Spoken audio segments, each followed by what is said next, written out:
रामनगर थाना क्षेत्र में टिकटॉक वीडियो बनाना महंगा पड़ गया। गंगा में उतरकर कुछ बच्चे वीडियो बना रहे थे, तभी एक एक करके बच्चे गंगा में डूबने लगे। हादसे में 5 बच्चों की मौत हो गई। 5 बच्चे रामनगर थाना क्षेत्र के सिपहिया घाट पर नहाने गए थे। इसके बाद उनकी डूबने की सूचना पर मौके पर लोगों की भारी भीड़ जमा हो गई। पुलिस ने गोताखोरों की मदद से शव बरामद कर लिया है। सभी के शव नदी से निकाले जा चुके हैं। सूचना के अनुसार तौसीफ पुत्र रफीक 20 वर्ष, फरदीन पुत्र मुमताज 14 वर्ष, सैफ पुत्र इकबाल 15 वर्ष, रिजवान पुत्र शहीद 15 वर्ष, सकी पुत्र गड्डू 14 वर्ष जो कि वारी गढ़ही रामनगर के रहने वाले हैं। 5 2 अन्य किशोरों के साथ सुबह नहाने के लिए गंगा घाट गए थे।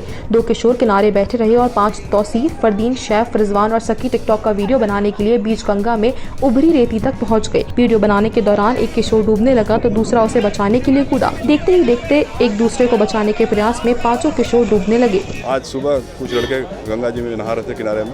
उसमें से एक छोटा लड़का था जिसकी उम्र 14-15 साल की लगभग रही होगी। वो पानी में डूबने लगा तो उसको बचाने एक लड़का गया, वो भी डूबने लगा, उसको बचाने के लिए तीसरा गया।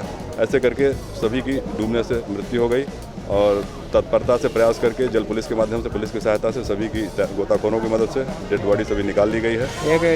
एक नई बस्ती का था, 4 ठो मतलब वाड़ी गढ़ई का था। हाँ, सब दोस्त फ्रेंड यार थे, सब साथ में चले गए नहाने के लिए। अब उसके जरिए अब क्या हुआ वहाँ पे, अब वहाँ के व्यक्ति बता सकते हैं। हम लोग को तो गए भी तो पता चला कि ऐसी बात है। कोरोना अब कलह का कारण भी बनता जा रहा है। रोहनिया इलाके में मास्क और सैनिटाइजर नहीं मिलने से दबंगों ने बीजेपी नेता विक्रम पटेल के ऊपर जानलेवा हमला कर दिया। विक्रम पटेल रोहनिया के मंडल अध्यक्ष हैं। उनके मुताबिक नशे में धुत कुछ लोगों ने पहले उनसे मास्क और सैनिटाइजर की मांग की। विक्रम ने जब दोनों में असमर्थता जताई तो दबंगों ने उनके ऊपर हमला कर दिया। विक्रम पटेल ने घटना की शिकायत रोहनिया थाने में की है। पुलिस ने आरोपियों के खिलाफ मुकदमा दर्ज कर लिया है और कार्यवाही में जुट गई है। सैनिटाइजर और मास्क को लेकर के हमको गाली दे रहे थे, आपत्तिजनक भाषा बोल रहे थे। तो हमने उनको मना किया। हमने कहा कि ये जो सामान है वो संगठन द्वारा आया हुआ है और उन्हीं को दिया जाएगा। तो हमको गाली देने लगे, कहे कि ये सब जो भी सामान आ रहा है सब खा जा रहे हैं। ये सब गाली दे करके कि जब चुनाव आता है तभी ये सब दिखाई पड़ते हैं। तो हमने विरोध किया तो ये सब हमको ढकेल दिए।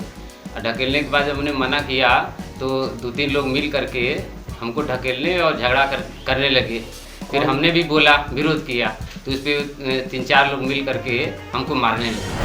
लॉकडाउन की महाबंदी में फंसे यात्रियों की भीड़ अपने घरों की तरफ रुख करने लगी है। वहीं काम पर लौटने का सिलसिला भी शुरू हो गया है। 1 जून से नियमित ट्रेनों का परिचालन शुरू हो रहा है। इसमें वाराणसी के 2 जून से नियमित विशेष ट्रेनें देश के विभिन्न महानगरों के लिए प्रारंभ हो रही है। इस कड़ी में मुंबई की तुलना में दिल्ली रूट की ट्रेनों में सबसे ज्यादा भीड़ है।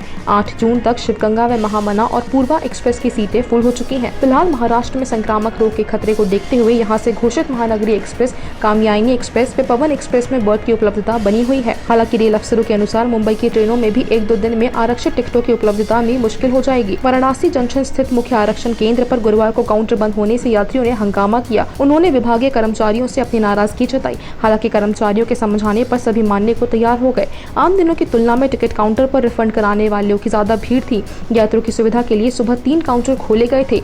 इनमें दोपहर 2 बजे के बाद काउंटर नंबर 7 को बंद कर दिया गया। इसे लेकर यात्रियों ने कर्मचारियों से नाराजगी जाहिर की। जिले में कई महीनों के आखिरी हफ्ते में गर्मी तेजी से बढ़ने लगी है। इतनी भीषण गर्मी में फ्रिज का पानी न मिलने पाने की वजह से लोगों की प्यास नहीं बुझ पाती, जिसकी वजह से बाजारों में बिकने वाले देसी फ्रिज यानी मटकों की डिमांड बढ़ गई है।